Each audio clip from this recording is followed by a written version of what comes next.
Jace walked through the narrow, rusted pathways of the alien market. The air smelled like oil, old meat, and burning wires. Neon signs buzzed above him, each blinking in different alien languages. He wasn't here to shop, just passing through, after a long mining trip, but something strange pulled at him. Like a whisper behind the noise, he heard laughter, cruel and loud, coming from a crowd gathered near a stage. Curious, he stepped closer, pushing past a tall, green-skinned merchant. Then he saw her. She was standing on a platform made of broken. Metal chains were wrapped around her wrists, ankles, and neck.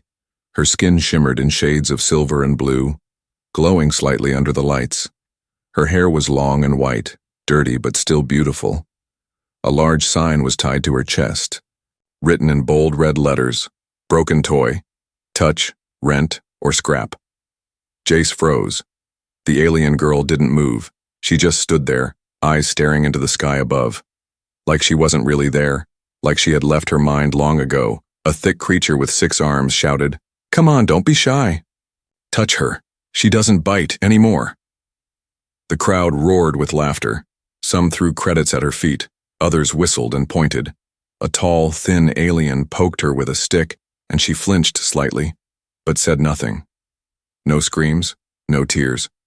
Just silence. Jace felt his stomach twist. He had seen ugly things in the galaxy, but this felt different, worse. She looked young, maybe the same age as his niece back home, but her eyes looked older than time. He stepped closer, and one of the guards blocked him. "Keep moving, human. This show ain't for your kind." Jace didn't reply. He just looked at her. Their eyes met for a second, and in that 1 second something changed. Her lips trembled, just a little, like she wanted to say something but didn't dare. Jace turned to the auctioneer. "How much? For her?" he asked quietly. The crowd laughed louder. The auctioneer leaned over, grinning. "She's not for sale, human," he said. "She's for fun, or scrap metal, depending who you ask." Jace frowned. "I have credits, real ones." The alien's grin faded. "She's not a thing you buy, she's entertainment." Jace stepped onto the platform, his boots clicking on the metal floor. Gasps echoed around him, weapons clicked. The guard growled, "Step back right now." But Jace didn't move. He stood between the girl and the crowd. "I said," he repeated, "I'll pay, someone." Threw a bottle. It hit the ground near Jace's foot and shattered. Another alien shouted, "Get him! Humans think they can do anything." The tension snapped like a wire under pressure. A fight broke out. Pushing, yelling, chaos. The guard lunged at Jace, but Jace moved fast. He pulled out his old mining tool, a sharp, heavy piece of gear, used to cut rocks. He wasn't a soldier, but he had strong hands and a reason now. He swung the tool, knocking the guard back. Another alien rushed at him, and Jace kicked him in the chest. The crowd scattered, some running, others pulling out weapons. Then a high-pitched alarm sounded. Station security was coming. Jace looked back at the girl. She was shaking, not from fear, but from something else. He reached for her chains, but a shock pulse hit him from behind. Electric pain filled his body, and he collapsed to the floor, his vision blurred, and the last thing he saw was her, screaming. Not loud, not with sound, but with her eyes. She reached toward him with chained hands, and then the guards dragged him away. As he faded into unconsciousness, he heard her voice, soft and broken. "Please," she whispered. "Don't leave." But the crowd swallowed her again, and the platform lights dimmed. She was just a toy again, just a thing, except to one human who refused to look away. Jace woke up in a small, cold room. His head throbbed, his arms ached, and metal cuffs dug into. His wrists, dim red lights flickered from the ceiling, casting shadows on the dirty walls. 2 alien guards stood outside the cell, speaking in low tones. Memories came rushing back. The girl, the stage, her eyes. He sat up slowly, every muscle screaming. His mining tool was gone, his belt stripped, clean. But one thing stayed in his chest. He couldn't leave her there. "Hey," he called out, his voice rough. The guards looked at him but said nothing. "I want to talk to whoever runs this place," one of them growled. "You'll talk when someone lets you talk." Hours passed. or maybe more. Time didn't move right in a place like this. Then the door opened and an alien stepped in. He was tall, wearing a black coat with golden buttons and a red visor across his face. His voice was smooth but sharp, like a blade in silk. "You're the human who thought he could interfere," the alien said. Jace stood, fists clenched. "I want the girl." The alien laughed softly. "Of course you do. Everyone wants her, but she's not yours." "She's not anyone's." Jace snapped. "She's a person." The alien's smile faded. "She's a product, human, built for display, not rescue." "You're wrong," Jace said, stepping closer despite the pain. "I saw her eyes. She's still in there." Silence stretched between them. Then the alien walked out, whispering to the guards. Moments later, the cuffs unlocked and dropped from Jace's wrists. "Go," one guard said, shoving him toward the corridor. Jace didn't understand. "Go where?" "You're lucky. They're letting you walk." But Jace didn't walk. He turned instead, back toward the market.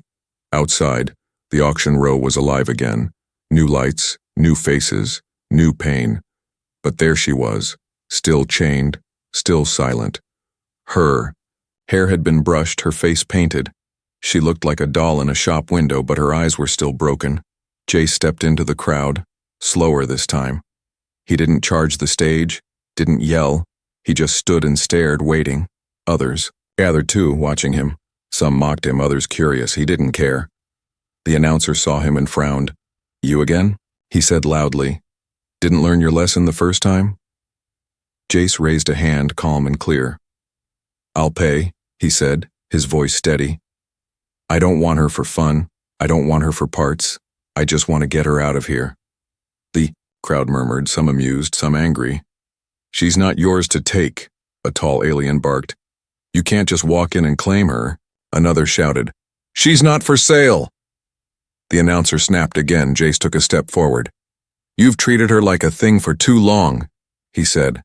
"Someone needs to say no." A fist hit his jaw, knocking him back. The crowd had turned into a mob.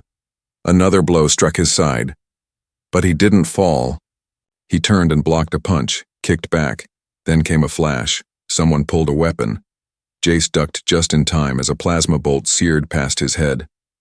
Suddenly, a loud alarm blared, red lights flashing above. Security bots descended from above, spraying gas, forcing the crowd to scatter. Jace coughed, eyes burning, but stayed standing.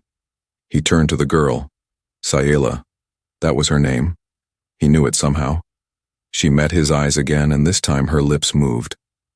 "Why?" she mouthed, barely audible. "Because someone has to," he whispered back. But before he could move closer, metal arms grabbed him again. Security bots surrounded him, dragging him back once more.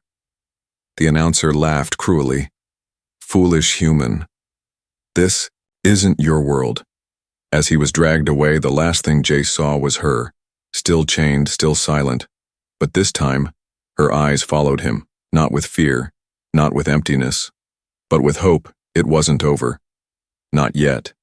Jace sat in the dark again, but this time it wasn't a cell. It was worse. They had thrown him into a forgotten corner beneath the market. No guards, no light, just leaking pipes and the smell of rot. He leaned against the wall, bleeding from his lip. His ribs ached from the last fight, but his mind didn't stop. Not about the girl, Sayela. Even her name felt soft in his thoughts, like something fragile that needed to be held gently. Then he heard footsteps, slow and careful. A shadow moved from behind a broken crate. It wasn't a guard. It was someone older, hunched, with thick goggles and metal legs that clicked with every step. The stranger knelt beside him and whispered, "You're either the dumbest human I've ever seen, or the first decent one." Jace didn't answer, just stared. "I saw what you did," the old man said. "More guts than sense, that's rare in this place. Who are you?" Jace asked, voice hoarse. "Name's Loro." The stranger said, "Been crawling under this market longer than you've been alive." Jace raised an eyebrow. "You live here?" Loro chuckled. "Not by choice." He sat beside Jace and pulled out a flask, handing it over. "Drink, you'll need it." Jace drank. The liquid burned his throat but woke him up. "I need to get her out," he said. "Saela?" Loro nodded slowly. "That girl? She's not what she looks like." "What do you mean?" "She wasn't just captured," Loro whispered. "She was made." Jace frowned. "Made? She's part of a forgotten experiment from the war," Loro explained. "They tried to grow soldiers with enhanced empathy, beauty, and silence. Perfect distractions, perfect spies, perfect dolls." Jace's stomach turned. "That's why she's so still, so quiet," Loro said. "They taught her to obey, to hide her thoughts. But she's alive," Jace said. "She's still in there." "I know," Loro whispered. "That's why you still have a chance." Loro stood and lifted a panel from the floor. Beneath it, a narrow crawl space led into shadows. "There's a shift change at second bell about 4 hours from now," he said. "I can get you into her holding cell, but after that you're on your own." "Why help me?" Jace asked. Loro didn't answer for a long time. Then he said quietly, "Because someone tried to save my sister once, and failed." He walked away without another word. Jace climbed down into the crawl space. The metal tunnel was tight, barely enough room to move. He dragged himself forward inch by inch, heart pounding. He passed rusted wires, dead rats, and strange glowing moss. But he didn't stop. Above him, voices echoed from the floors above. He paused, listening. He could hear Saela's voice. Soft, but real. She was speaking to someone, probably one of the guards. "Do you think he'll come back?" she asked. The guard laughed. "That human? He's probably dead." Jace clenched his jaw and crawled faster. She still believed in him. He wouldn't let her down. Finally, he reached the bottom of a vent. Through the gaps, he saw her. She was sitting on the floor, knees pulled to her chest, hair covering half her face. She looked even smaller up close, but her eyes still had that spark even in the dim light. He tapped once on the vent, just enough to get her attention. She looked up sharply, startled, then slowly. Her lips parted in shock.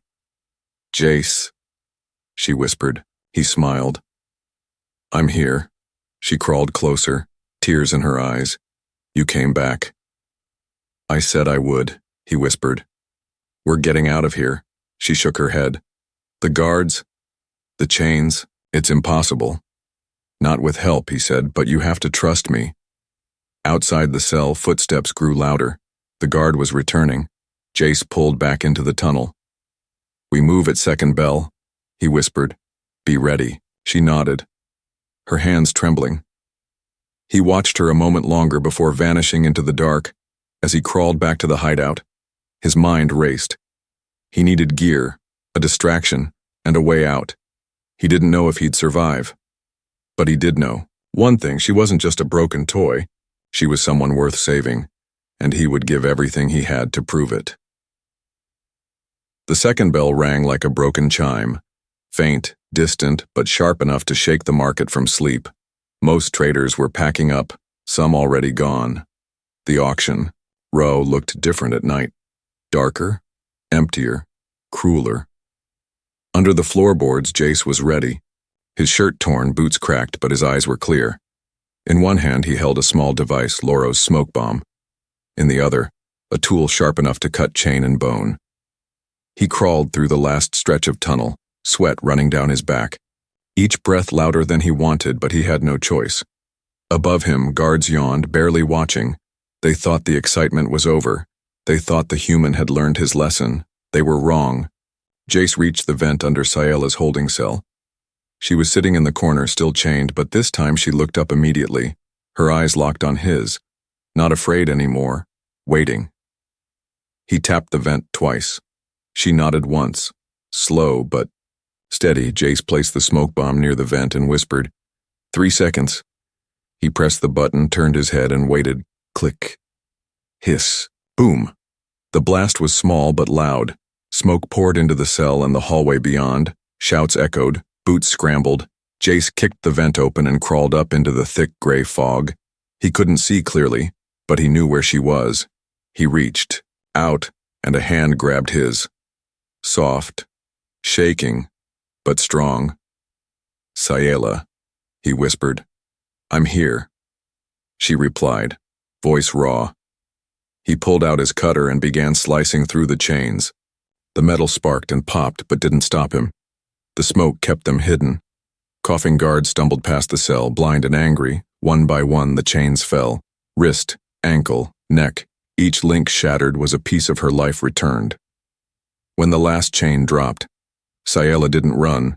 She just stared at her hands like they weren't hers. Jace gently touched her shoulder. We need to go. She nodded and stood, shaky at first, then firmer. Together, they ran out of the cell, into the smoke-filled corridor. The hallway pulsed. With red warning lights, sirens howled, and behind them someone shouted, "She's gone, the toy is loose." They ran, turning corner after corner. Jace remembered the route Loro gave him. Left at the blue pipe, down the rusted stairs, past the broken food stall. But every second, the sound of boots grew closer. The guards were chasing, and they were. Fast they reached a dead end. A heavy door sealed tight. Jace slammed a fist on the panel. Locked. Sayela stepped forward and pressed her fingers against the panel. A soft hum filled the air. The door blinked, beeped, and opened. Jace stared at her, stunned. How? I don't know, she said. It just listened to me. They slipped through the door and slammed it shut behind them. It was an old maintenance tunnel, small, silent, forgotten. They collapsed against the wall, breathing hard. For the first time they were alone. Jace looked at her in the dim light. She was still shaking, but there was something new in her eyes. Not just fear, something else. I thought you wouldn't come, she whispered. I thought I'd be left there forever. I promised, Jace said. And I don't break promises. She touched the bruises on his face, gentle and slow. You bled for me. I would again, he replied without thinking. They sat in silence for a while. Then Jace spoke. We're not safe yet. They'll come looking hard and fast. Where can we go? She asked. Jace opened a hidden flap in the tunnel wall, pulling out an old bag. Inside were credits, food tabs, and a folded map. Loro gave me this, he said. He said if we made it out, follow this trail. Who is he? Someone who lost someone like you. She looked down at her hands, rubbing the red marks where the chains had been. Why me, Jace? She whispered. Why would you care? He didn't answer right away. Then he said softly, because no one else did, and that's not how it should end. She reached out, fingers trembling, and took his hand in hers. Not as a prisoner, not as a tool, but as someone real. Jace looked at her, heart pounding. They were broken, hunted and alone, but together, and that was enough for now. The path out of the city led through a deep canyon carved into the planet's rocky crust. Jace and Sayela moved quietly, stepping over fallen pipes and cracked tiles. The tunnel was cold and damp, filled with the hum of machines long forgotten. They had escaped the market, but they weren't free yet. Sayela walked ahead, her feet bare but steady. Jace followed, watching her closely. She hadn't spoken much since they left the maintenance corridor. She only looked forward, as if drawn by something invisible. Where are we going? Jace asked softly. Sayela paused and pointed to a rusted door at the end of the tunnel. I remember this place, she whispered. Not clearly, but it's where I came from. Jace looked at the door. It was marked with faded numbers and a red warning symbol. This is a lab, he said, military or corporate. Sayela shook her head. I don't know, but I feel it, like it's still inside me. They pushed the door open, the hinges groaning. Inside, the lab was silent, dusty and dead. Tables with broken tools, shattered glass, and dark stains filled the room. Screens flickered weakly, showing static or lines of alien code. Jace walked slowly, flashlight in hand. He found a cracked data pad on a bench. When he pressed a button, an old hologram appeared. It showed a group of scientists standing behind a tall glass tube. Inside the tube was her Sayela, younger, eyes closed, floating in blue liquid. She had no scars then, no chains, just peace, fake peace, inside a cage of glass. Jace turned to Sayela, who stood frozen, Tears ran down her face as she stared at the image. "That's," she said in a whisper. "They built me here." Jace said nothing, letting her breathe. She stepped forward and touched the screen. The image flickered again, this time showing files. Test results, code names. Her file read, Project S-23, Model Empath Drone Status Failed. "Failed," she repeated, voice cracking. "That's what they called me." Jace touched her shoulder gently. "They were wrong," he said. "You're not a project, you're a person." She looked at him with tired, wounded eyes. "They gave me emotions, but punished me for using them. If I cried, they shocked me. If I spoke, they erased my memories. They only wanted me to smile and obey." Jace's fists clenched. "They turned you into something to be displayed," he said, "not anymore." They moved deeper into the lab. In the next room, they found broken cryopods, shattered glass walls. Inside one of the pods was a skeleton, small, delicate. Next, to it, carved into the metal with a nail, were words in another language. Sayela read them aloud, voice shaking. "We were born for peace, but sold for pain." She dropped to her knees and sobbed. Jace knelt beside her and wrapped his arms around her.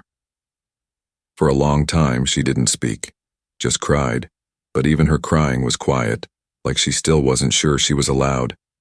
Jace held her tighter. "They can't hurt you anymore," he said. "You're not theirs." Later, when she calmed down, they sat near a control console. Jace scanned through the files. He found something important, an old route log. The lab had been used by a company called Cryonics Biodefense.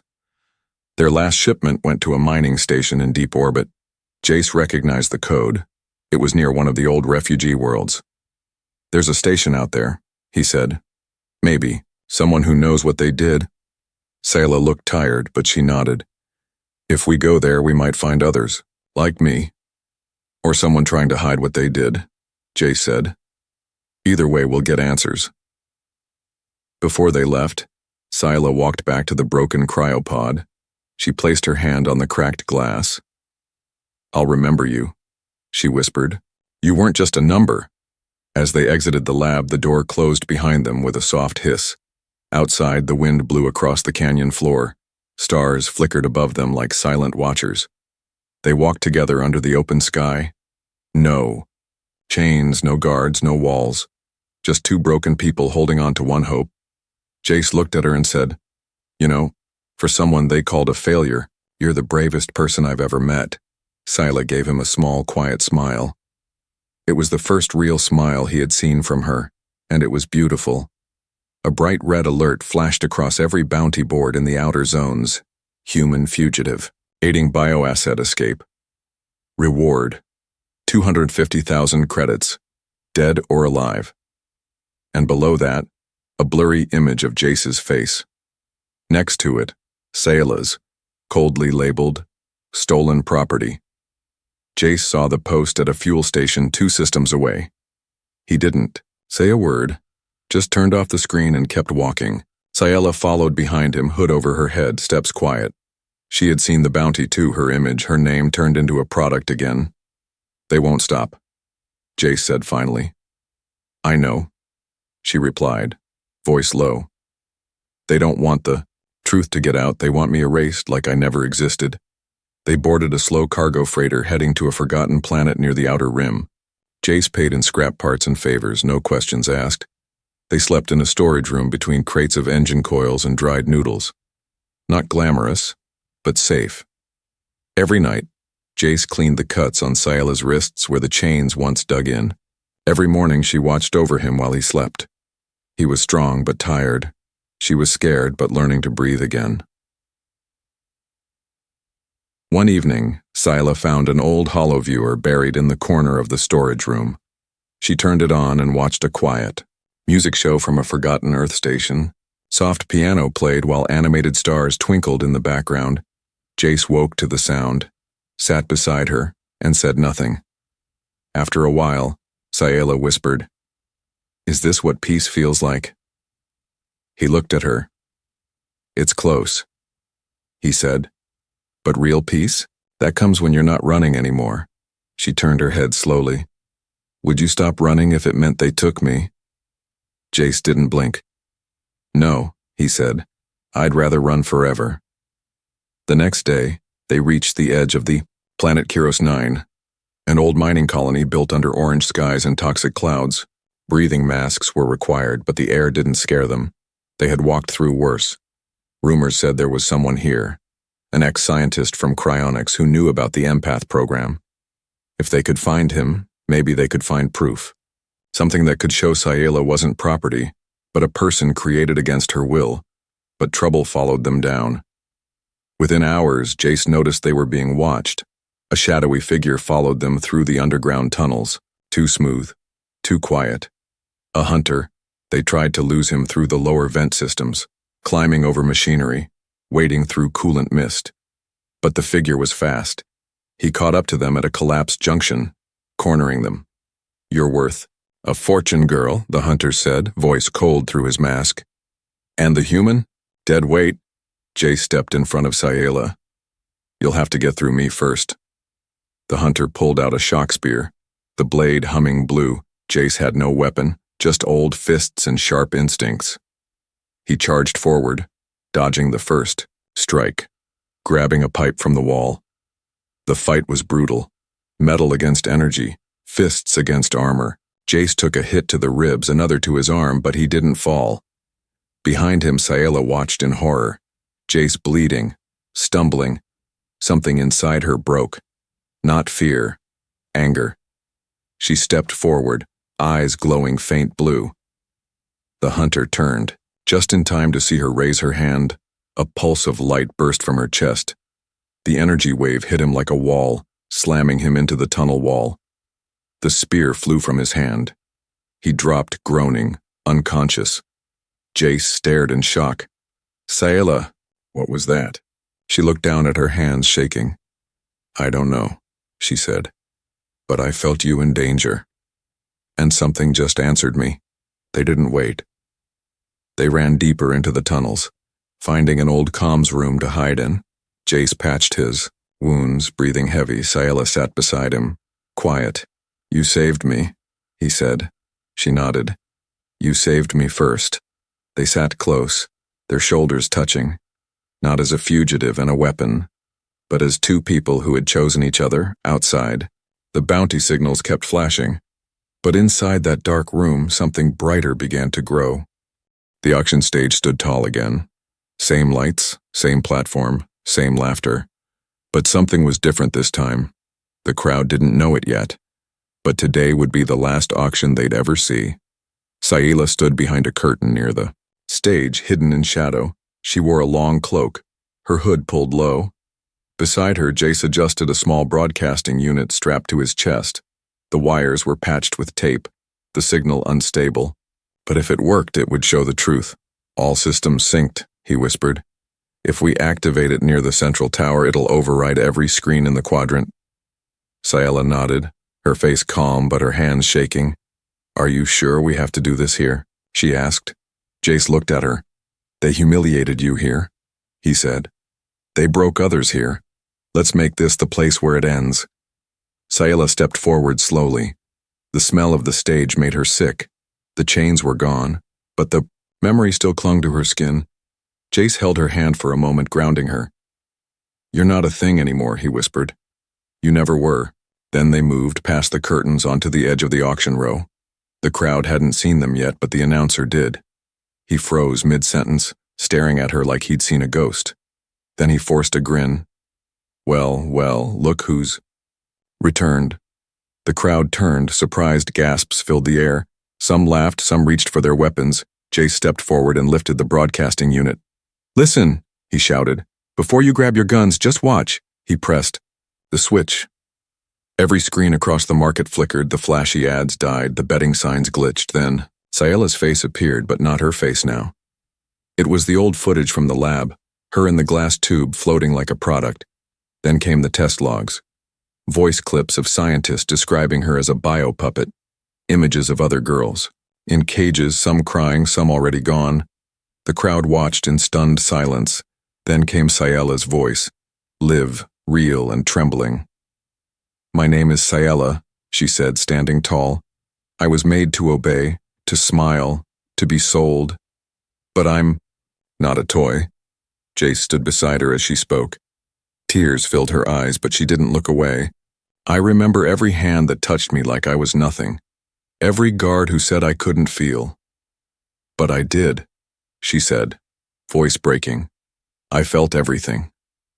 A few in the crowd lowered their weapons. Some turned off their comms. Ashamed, one alien mother pulled her child closer, covering their eyes. You turned pain into profit, Ciela said. But not anymore. Suddenly the announcer shouted, "Shut it down!" Guards rushed the stage, but Jace was faster. He tossed the backup smoke bomb and grabbed Ciela's hand. Go! He yelled. They ran through the chaos as the smoke spread. The crowd panicked, running in all directions. Screens still played. Her message across the city. Truth spreading faster than fire. At the dock, Laura waited with a ship. The old smuggler smiled as the ramp dropped. You did it, he said. No, Jace replied, glancing at Ciela. She did. They boarded. The ship lifting off just as patrols arrived from above. They saw the auction row fade into smoke and sparks. The place where Ciela was caged, gone. Inside the ship, Ciela sat quietly. Jace joined her, handing her a fresh blanket and warm drink. She sipped slowly, eyes staring out the window at the bowl. Stars. I don't know what happens next, she whispered. We'll figure it out, he said. You're free now. She turned to him. Will I ever feel normal? Jace paused, then smiled. You're not normal, he said. You're something better. She smiled for real this time. Not small, not broken. Real. I like that, she whispered. Jace leaned back in his seat as the stars stretched before them. There was no bounty big enough to stop them now. No chain strong enough to hold her again. The galaxy had watched her story. And the galaxy would never forget.